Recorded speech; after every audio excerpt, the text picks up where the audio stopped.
Le contenant pasteur, pris dans ses diversités culturelles et dans ses diverses racines, berger, pasteur, tout ce que nous voulons, qui renvoie à celui qui prépare et qui donne la nourriture aux brebis.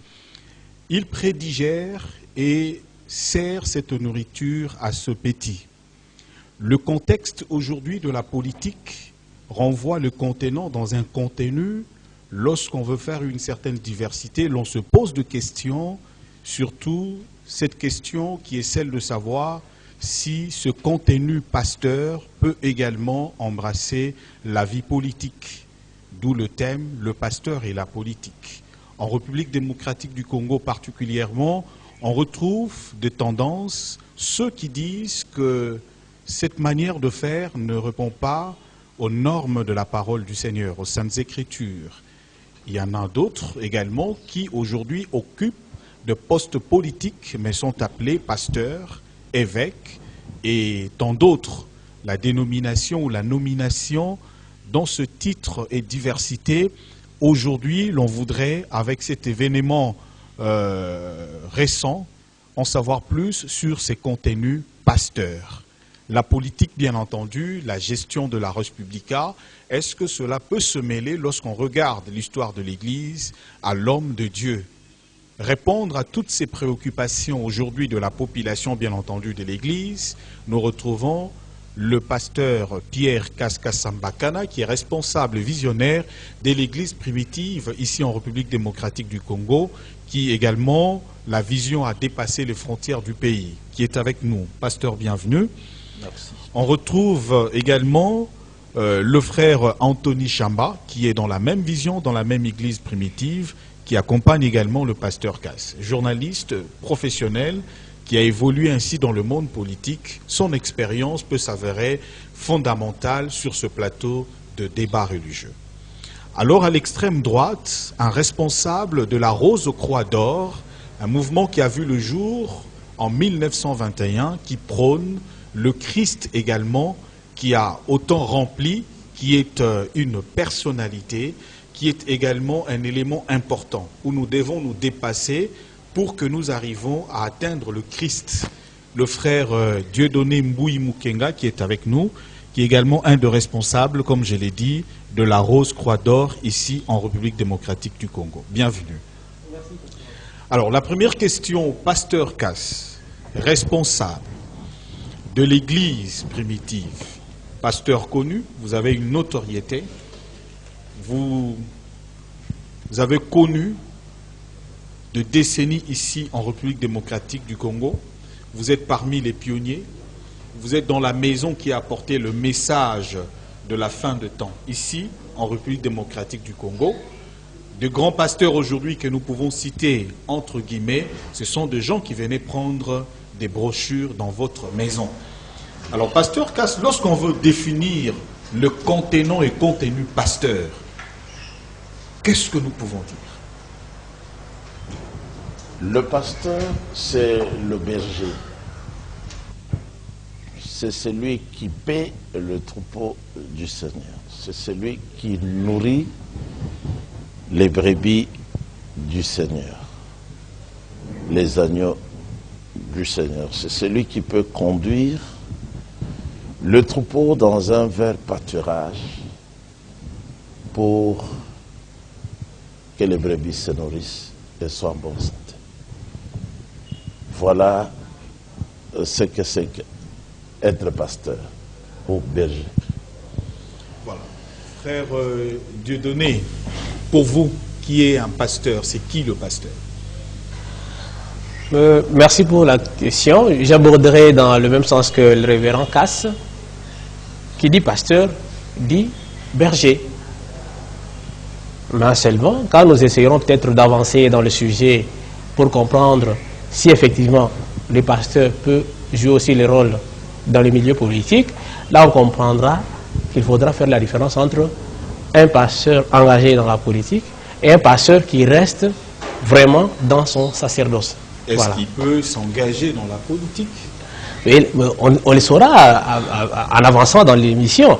Mais d'entrée de jeu, je peux déjà dire que la politique, c'est la gestion de la chose publique. Mais dès lors que nous avons une communauté qui peut dépasser une centaine, 200, 1 million de personnes, nous pouvons déjà dire que c'est un bien public. Et que le pasteur, en étant gestionnaire de ce bien-là, il fait aussi la politique. Donc c'est à beaucoup de niveaux cette question-là. On ne peut pas la focaliser seulement à la gestion d'un pays ou d'un peuple ou d'une cité, mais nous pouvons aussi dire que la politique s'invite même dans nos églises. Qui dit politique dit gérer la chose publique. Qui dit public, c'est-à-dire il y a le peuple, il y a un environnement. Donc on saura peut-être faire la différence pendant que nous allons évoluer dans l'émission. Pasteur Anthony Chamba, qu'en dites-vous? Oui, d'abord il faut corriger une chose. Quand on dit la politique, c'est la gestion de la res publica, la gestion de la chose publique. Non, ça c'est une pensée erronée. Du frère Dieudonné, c'est ce qu'il vient de dire. Vous aussi, vous avez introduit en disant que la politique, c'est la gestion de la res publica. Non, non. La politique, ce n'est pas la gestion de la chose publique. La gestion de la chose publique, c'est l'administration.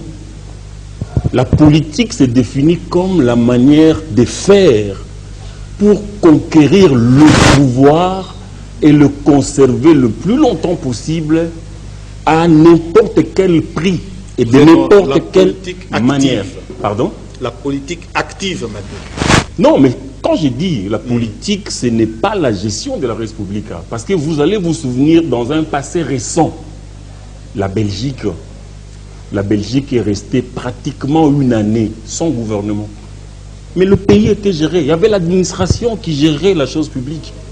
La politique, ça il faut que beaucoup de gens sortent ça de leur tête, que la politique c'est la gestion de la chose publique. Non.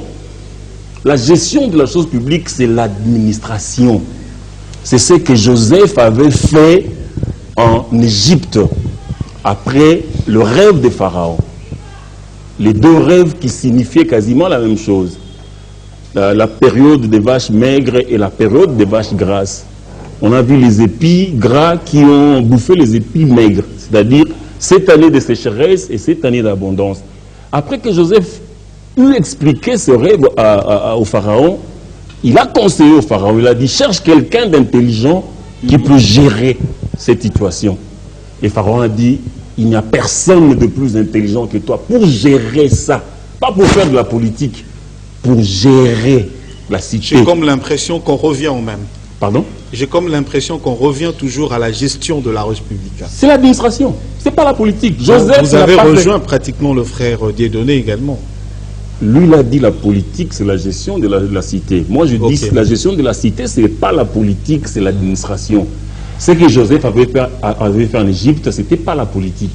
Il a géré, il a administré la cité avec l'intelligence que le Seigneur lui avait fait. Un homme de Dieu, un pasteur responsable, appelé par le Seigneur, ne peut pas faire de la politique. Donc, vous avez donné une définition erronée. Totalement erronée, à 100% erronée. Frère Dieudonné, votre définition est erronée. Totalement erronée. Bon, je ne veux pas qu'on puisse s'attarder sur les étymologies, parce que si, par exemple, aujourd'hui, nous voulons définir le mot politique, étymologiquement, ça va nous renvoyer à ce que moi j'ai donné comme la gestion de la chose publique. Ça, c'est étymologiquement. S'il faut faire la nuance entre la politique et l'administration, je peux lui concéder ça. Mais en chutant, lorsqu'il dit qu'un pasteur, un homme de Dieu, ne peut pas faire la politique, nous pouvons marcher ensemble. Je ne dis pas ici que nous prenons la politique, nous. Dans notre communauté, la moindre des choses à faire, c'est de ne pas s'engager sur la voie politique. Dans la Rose-Croix d'Or. Dans la Rose-Croix d'Or, nous ne faisons pas la politique. Nous ne voulons même pas nous engager sur cette voie-là.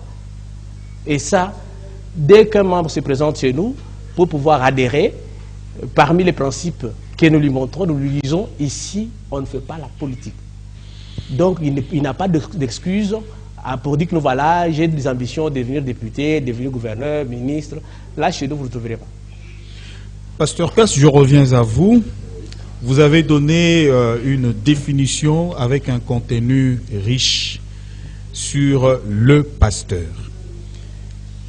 Ce berger-là, aujourd'hui, avec les définitions données sur la politique, est-ce qu'il peut s'engager dans la politique active, comme l'a dit le frère Anthony Chamba, les manières pour arriver à occuper un poste, pour arriver à quelque chose, cette façon de faire-là, qu'on appelle la politique dont il a défini, est-ce qu'aujourd'hui, on peut faire, un pasteur peut faire la politique, ou un pasteur, on peut parler d'un pasteur politicien? Un pasteur, véritablement, pasteur établi par le Seigneur Yeshua, il ne peut pas faire la politique. Il a du dégoût pour la politique. Pourquoi? Mais parce que la politique représente ce qui est faux. Le mensonge, ça se trouve dans la politique. Les trucages, c'est dans la politique. Les tueries, les enlèvements, c'est dans la politique. Les viols, le vol, beaucoup de choses Dans la politique. on les trouve dans la politique. La haine, les rivalités, c'est ça la politique. Donc, un vrai pasteur, appelé par le Seigneur, pour s'occuper de ses propres brebis, il a déjà trouvé un grand travail. Il ne peut pas encore s'abaisser jusqu'à commencer à faire la politique. Il va devenir un menteur, il va devenir quelqu'un qui va haïr les autres, il va sacrifier des gens. Il peut faire n'importe quoi pour gagner, pour rester là. Donc pour vous, Et il va travailler parce que la politique étant l'instrument de Satan, il sera au service du diable. Donc, le pasteur qui fait la politique, il est un instrument du diable. Il est en train de servir ça. Et faire la politique pour un pasteur, c'est se rabaisser. Exactement, c'est se rabaisser. C'est avoir démissionné de sa vocation céleste pour se rabaisser, arriver même à s'enfermer dans les idées de quelqu'un, peut-être qu'il n'a pas assez d'intelligence comme le pasteur, et commencer à le servir. Ce que vous dites est très intéressant. Arriver à s'enfermer dans l'idée de quelqu'un. Ça Oui. veut dire Dans la doctrine, vous savez que la chaque... doctrine politique. Oui, de ce parti politique. Ok. Ouais. Vous allez, il va représenter, il va défendre les idées de ce quelqu'un qui est à la tête, qui est le concepteur. Donc il ne peut pas servir 2 maîtres à la fois. Le Seigneur Yeshua dit, nul ne peut servir 2 maîtres à la fois. Ou il aimera l'un et haïra l'autre. Alors, au niveau... On ne peut pas servir et le Seigneur et Satan, l'argent. Tous ceux que vous voyez chercher à tremper dans la politique, ils sont à la recherche de l'argent. Ils veulent être populaires. Tous les pasteurs qui sont dans la politique n'ont jamais été appelés par Dieu. On peut conclure ainsi. Eh oui, c'est ça. C'est vraiment ça la preuve aussi. Le Seigneur, il ne peut qu'arracher quelqu'un de la politique pour faire de lui son pasteur, son apôtre. Mais il ne peut pas appeler quelqu'un qui n'était pas politicien et puis l'envoyer dans la politique. Ça, ce n'est pas lui. Se réfléchit. Hein. Alors, le frère Dieudonné dit que dans la dimension de la gestion de la Res Publica, lorsqu'on a 100 membres, 200 membres, pasteur, vous êtes déjà politicien. Parce que vous faites la politique. Vous gérez déjà le public. Dans ce cas, le pasteur Casse, qui a une église de plus de 10 000 membres, qui a autant de succursales, des extensions à Kikwiti, dont Anthony Chamba est pasteur, donc vous êtes politicien vous-même, vous n'avez jamais été appelé par Dieu. Je crois que l'apôtre Paul a parlé de gérer les enfants de Dieu. C'est ça être pasteur. Ce n'est pas faire la politique, ce n'est pas aussi être politicien. C'est être un administrateur. C'est être un père de famille. Pas être un politicien. Ça sont des définitions qui trompent ceux qui ont été séduits. Ce sont de très très mauvaises définition. Un pasteur ne peut pas faire la politique dans une église. S'il commence à faire la politique dans l'église, il sera un grand menteur. Il pourra devenir sorcier. Il pourra sacrifier les gens. Et il va commencer à voler. Okay. Il peut... Non, c'est ça. La politique et le Seigneur, ça ne marche pas ensemble. La politique, c'est le monde des ténèbres. Ok. Si vous voulez voir les gens qui se disent serviteurs de Dieu qui font la politique, mais c'est le pape. Ce sont les prêtres. Okay. Ce sont les cardinaux. Ce sont des seigneurs catholiques. Et ils font la politique ouvertement. Mais ils représentent quoi? Le monde des ténèbres. Dans la Bible, ils sont là dans le 3e sceau. Le cheval ou la puissance qui est utilisée, c'est le cheval noir. Selon le message du temps de la fin. Oui, selon le message du Seigneur Yeshua. Quand ils ont commencé, c'était le cavalier au cheval roux, pour tuer. Et ça, c'était la politique. Avant de s'implanter, ils n'ont fait que tuer. Ils ont versé beaucoup de sang. À peu près 68 millions de vrais protestants. Tout simplement parce que c'était des lecteurs de la Bible. On les a tués. Ça, c'est faire la politique dans l'église. Et ils ont eu beaucoup d'argent. Donc, la définition de la gestion de la Respublica donnée par le frère Dieudonné de la Rose-Croix d'Or, elle est trompeuse. Oui, exactement. Elle est non seulement trompeuse, mais c'est une manière de séduire. De séduire les gens. Pour dire, mais beaucoup avaient été séduits comme ça au début par les gens de l'UDPS en 83 quand ils commençaient. Ils leur ont montré des versets dans la Bible. Il faut faire ça parce que c'est dans la Bible.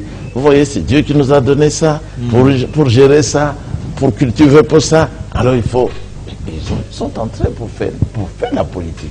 C'était quoi? Ils étaient séduits. On avait utilisé la parole du Seigneur pour les séduire. Et ils se sont affaiblis. Et nous, dans notre assemblée, on les avait mis dehors. Ok. Vous les avez chassés? Ah oui, on ne peut pas mélanger la politique et l'église. On serait obligé de mentir. Le frère on a tué quelqu'un chez vous à l'église, vous le chasserez aussi par rapport à sa définition sur la gestion. Oui, parce qu'un pasteur n'est pas digne d'être membre de l'église primitive. Il ne peut pas parce qu'il ne comprend pas ce qu'il faut dire et faire. Ok. Frère Dieudonné, vous ne pouvez pas être digne de l'église primitive, l'église du Seigneur, là où il y a la pureté, là où le Seigneur a laissé sa doctrine. Parce que votre définition, le pasteur l'a dit, elle est trompeuse. Le frère Anthony Chamba l'a dit également, elle est trompeuse. Mais on l'a quand même lu aussi dans certains livres, certains syllabus de grands professeurs de sciences politiques, comme le professeur Mamba Ngendou. J'ai lu ça dans son syllabus, les sciences politiques. Qu'en dites-vous? Vous trompez les gens, vous amenez les gens dans la politique alors que ce n'est pas ça. Et encore un élément, le pasteur a dit, Dieu peut prendre quelqu'un de la politique, l'appeler à devenir son apôtre, mais pas le contraire.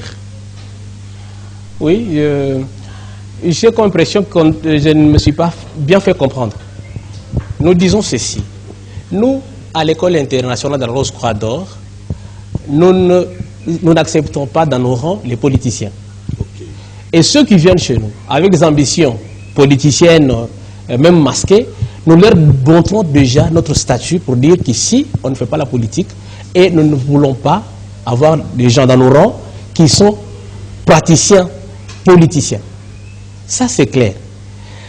Le deuxième pilier que j'ai posé, je voudrais dire seulement que nous allons aussi examiner si la politique ne s'est pas invitée dans l'église. Okay. Je ne parle pas de mon église, je ne parle pas de ma communauté. Chez nous, on ne fait pas la politique, on ne la fera jamais, ça c'est clair. Nous ne faisons pas ça, nous ne soutenons aucunement les politiciens. Mais nous disons que est-ce que la politique n'est pas pratiquée dans nos églises? Le révérend Cass, en rejetant en bloc cette option-là, il essaie de relever ce qui s'est passé dans le temps par rapport à la politique dans l'église. Quand il parle de croisade, lorsqu'il parle de l'islamisation, c'est la politique appliquée dans l'église. C'est ce que j'ai dit. Nous disons que nous ne pouvons pas, ici, aujourd'hui, rejeter en bloc que la politique, elle est diabolique, et le ceci. Nous devons comprendre que c'est un système qui peut s'inviter dans notre église, même dans nos maisons. C'est pratiquement vouloir avoir le leadership, avoir ceci. Est-ce que dans nos églises aujourd'hui, nous ne luttons pas pour garder nos places? Est-ce que nous ne luttons pas pour remplacer X ou Y dans nos églises? Mais c'est ça la politique. Donc, on ne peut pas dire seulement que tous ceux qui gèrent le pays, par exemple, tous ceux qui sont ministres, gouverneurs, ils sont au service du diable. Ça, je reviens. C'est lui qui appelle le roi David. C'est Dieu lui-même. Et il lui dit, je vais t'établir berger. Et le roi David a bien géré. Pourquoi? Parce que lorsque le peuple juif a demandé qu'on puisse leur donner un roi qu'il voyait, Dieu, dans sa jalousie, il a suscité le roi Saül. Un roi méchant pour pouvoir le faire revenir à la raison. Après avoir subi toutes les mauvaises pratiques du roi Saül, Dieu revient sur sa parole pour envoyer un roi assez équilibré, le roi David. Et c'était son berger, son pasteur. C'est-à-dire que il y a des moments où certains hommes peuvent être utilisés par Dieu lui-même pour pouvoir gérer des situations bien particulières dans des communautés. Donc nous ne pouvons pas faire la politique. Bien Ce sûr. n'est pas toujours le diable. Nous ne selon pouvons... vous. Non, c'est pas possible. Ou Parce Dieu que... lui-même a pris de gens pour le faire. Oui, mais si nous disons Ça, c'est aujourd'hui... l'équivoque par rapport d'abord à la politique, le mot politique. Alors, nous voulons simplement dire que la politique, lorsqu'elle devient très active, là, nous pouvons dire peut-être que non, voilà, il y a certaines catégories de personnes qui ne peuvent pas s'y mêler. À quel moment elle devient très active? Voilà. Ça, c'est une bonne question. Nous rentrons dans la Bible. Lorsque j'ai parlé de David, j'ai dit que c'est Dieu qui envoie David pour corriger les erreurs du roi Saül. Alors, Dieu appelle David son berger. Tu vas aller là-bas pour paître mon troupeau. C'est ce que David a fait, même si vers la fin il y a eu de petits problèmes avec les femmes, tout ça. Mais au début, il a rempli sa mission comme il se devait.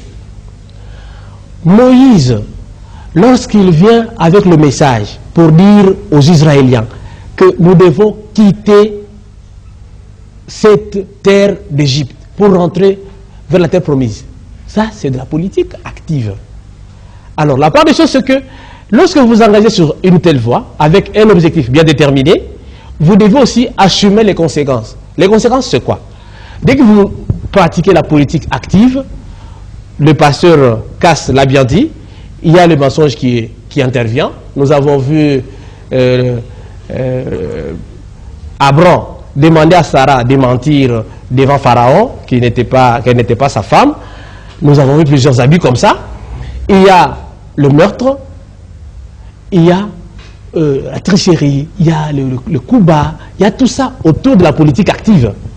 Mais si vous êtes investi d'une mission spéciale, par exemple, nous sommes au Congo, nous sommes envahis, et il y a le prophète Simon Kimbangu qui se lève pour dire, non, voilà, les Blancs doivent nous laisser tranquilles et nous devons évoluer chez nous ici tranquillement. Nous ne pouvons pas directement le mettre sur le bûcher pour dire que non, voilà, le prophète Simon Kimbangu, c'est quelqu'un du diable, il n'a pas le droit de pouvoir engager Dieu, ce n'est pas un homme de Dieu, ce n'est pas un pasteur, ce n'est pas un berger. Un pasteur ne peut pas faire la politique, voilà. Il ne peut pas faire une telle déclaration. Voilà. Nous ne pouvons pas aller directement dans ce sens-là. Donc, la nuance avec nous, à la Rose Croix d'Or, c'est que nous ne disons pas que ceux qui font la politique sont du diable. Nous disons simplement que chacun reste dans son milieu, dans son élément. Nous, on ne fait pas la politique, mais la politique, à un moment donné, dans la vie de tout un chacun, intervient. Aujourd'hui, nous sommes en confinement à Kinshasa. Nous sommes en isolement. Mais ça, c'est la politique qui nous impose de ne pas sortir. C'est la politique qui nous demande de ne pas nous retrouver sur la chaussée. La politique nous impose de porter le masque. Ça, c'est la politique.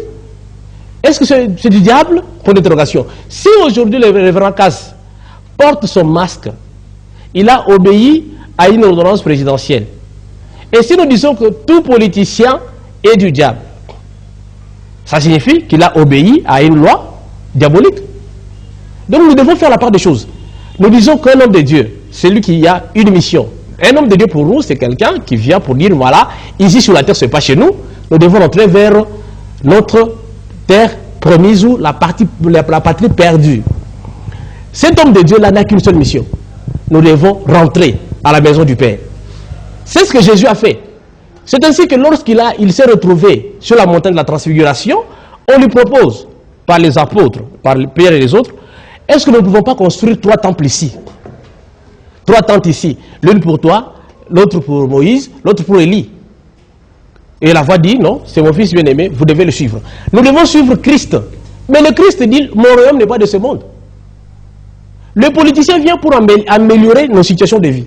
En fait, c'est le discours habituel qui nous vient des politiciens. Non, voilà, tel qui était là-bas n'est pas bon. Moi, quand j'arrive, je vais faire ceci, je vais faire cela. Ça, c'est la politique. C'est pour améliorer quoi? La prison. Nous, à la Rose Croix d'Or, nous disons, l'homme est emprisonné. Nous sommes en prison ici. Et que nous devons tout faire pour rentrer vers la patrie perdue. Tous. Tous. Nous sommes en prison. Nous sommes tous en prison, bien sûr. Même alors, les pasteurs, là, tout le monde ici, quand vous naissez ici, mais Christ l'a dit, nul n'est bon. De tous ceux qui sont nés de femmes, personne n'est exempté de tout ça. Nous sommes sous la loi. Nous naissons sous la loi. Alors, la seule mission que nous avons, c'est de pouvoir rentrer vers le divin. Alors, pour rentrer vers le divin, nous n'avons pas besoin d'aller faire la politique. Qui dit politique dit, nous sommes en prison, bien sûr, mais nous pouvons améliorer cette prison ici. C'est ça la politique. C'est pourquoi nous ne la faisons pas. Mais nous ne condamnons pas, nous ne disons pas que c'est diabolique. Mais pourquoi au Congo, lorsque le pasteur s'implique activement dans la politique, les résultats sont toujours négatifs à 80%? On l'a vu ici avec l'église protestante, Monseigneur Marini, il s'est engagé activement. La personnalité de l'église protestante aujourd'hui, un peu en baisse. Lorsqu'on regarde des pasteurs, nous avons quand même au Congo ici des pasteurs qui sont ministres, qui sont mandataires dans les grandes entreprises du pays, des pasteurs qui qui dirigent des commissions importantes dans la politique. Ils sont un peu partout, qui sont également députés nationaux, qui sont sénateurs, qui sont au fait dans toute la vie politique, dans tous les contours de la vie politique. Pour autant, cela veut dire qu'ils n'y sont pas, ils sont du diable, parce que le résultat au Congo n'est pas toujours satisfaisant. Alors, je reprends ce que je viens de dire. J'ai dit ceci, nous ne pouvons pas aujourd'hui mettre sur le bûcher tous ceux qui font la politique, même s'ils sont pasteurs. Nous ne pouvons pas les condamner d'emblée, que non, il est parti en politique, soit pour se faire de l'argent, soit pour tuer, soit pour mentir, soit pour ceci. Nous ne disons pas ça. Nous disons que la politique, à un moment de la vie, touche tout un chacun. Alors, s'il y a un pasteur, c'est aussi un autre débat qu'on pourra peut-être développer après. Tout le monde n'est pas pasteur. Ce n'est pas parce que quelqu'un se présente aujourd'hui. Il dit que voilà, je suis là, un homme de Dieu, il crée une tente, il commence à se réunir avec sa femme et ses enfants là-bas, et après demain, ça commence à grossir un peu, il fait un peu de miracles, le jeûne, et après, il a une personnalité juridique, il devient pasteur. Non. Est-il que ce miracle soit réellement? Oui, ça c'est aussi une autre paire de manches. C'est pour dire que nous, ça ne nous surprend pas de voir certains hommes se faire appeler pasteurs, aller se faire torpiller dans la politique, ça ne nous surprend pas. Parce que nous savons que n'est pas pasteur qui veut. Ce n'est pas tout le monde qui se déclare pasteur qui est pasteur. Qui vous a établi comme pasteur? Et quelle est votre mission? Si vous avez la mission par exemple, libérer le Congo, mais dites-nous que nous voilà, moi, Dieu m'envoie, mais la seule mission que j'ai, je suis comme Mama Kipavita, je suis comme Simon Kimbangu, je suis comme Lumumba, je viens pour libérer le Congo.